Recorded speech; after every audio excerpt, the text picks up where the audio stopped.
Welcome to our video on basic technical requirements that you will be needing to be an online ESL teacher. I'll run you down the basics without getting too technical, I promise. Computer, internet connection, and other things that you need to get started. Like what we've talked about in this video, there are differences between online and offline ESL teaching. I guess most of the differences are pretty obvious, especially when it comes to requirements. That's why I want to share what you basically need before you start to apply to be an online ESL teacher. Let's get started! Firstly, you have to make sure that you have a reliable computer that's working as it should be. Syempre naman, because the other requirements that I'm going to talk about are connected to the computer.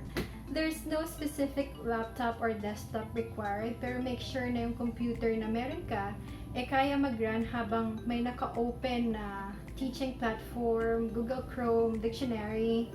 Those are the basic tabs that you have to open at the same time.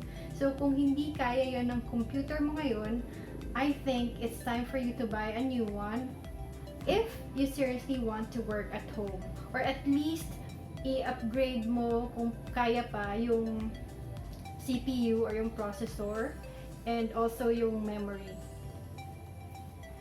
Number 2, internet. There is nothing more frustrating than having a bad connection when teaching. It will not only ruin your performance as a teacher, but your company's reputation as well.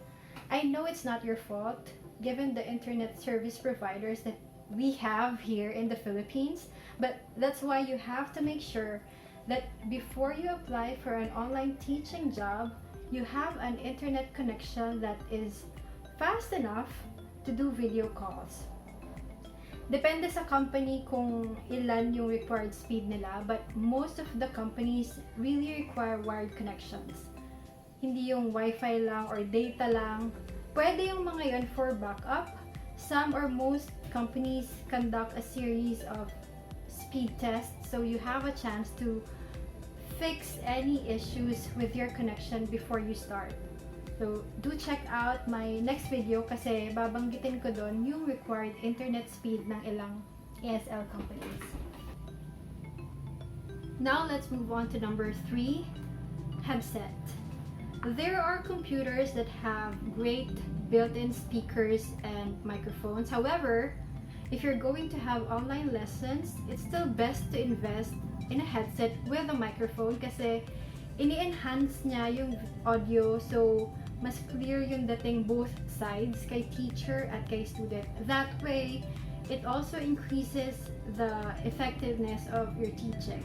There are good noise-canceling earphones that eliminate or lessen the sound of background noise like barking dogs, honking cars. Like dun sa old apartment namin, isa din sa nagpapaingay ng environment ko yung mga tandang ng kapitbahay namin. That's why I suggest that you invest in a good quality headset. Okay, now let's move on to number 4, built-in or external web camera. Unlike sa number 3, kung maganda naman na yung resolution ng built-in webcam ng laptop mo, then no need to buy an external webcam. Lalo na kung HD na yan. Pero kung malabo, then that's the time that you should invest. Your students will definitely appreciate that they can see you clearly. 5, online classroom. Skype or Zoom are the most common platforms that you can use to teach online. Other ESL companies have their own online classroom, pero yung ibang companies, they also use Skype or Zoom, so it's also important that you have an account on both. I was actually surprised to know that there are still lots of home-based applicants who are not yet familiar in using these platforms. That's why I'm thinking of doing a separate video for it so I can take you through the process of creating a new account for Skype and Zoom. So subscribe to this channel if you don't want to miss that step-by-step guide. In the meantime, please give this video a thumbs up so that I will know if this kind of video is helpful. Also, don't forget to hit the notification bell Kasi sa next video, pag-uusapan naman natin yung mga ESL companies na tumatanggap ng newbies or yung mga wala pang experience sa ESL industry. God bless you in your online teaching journey. See you in the next video.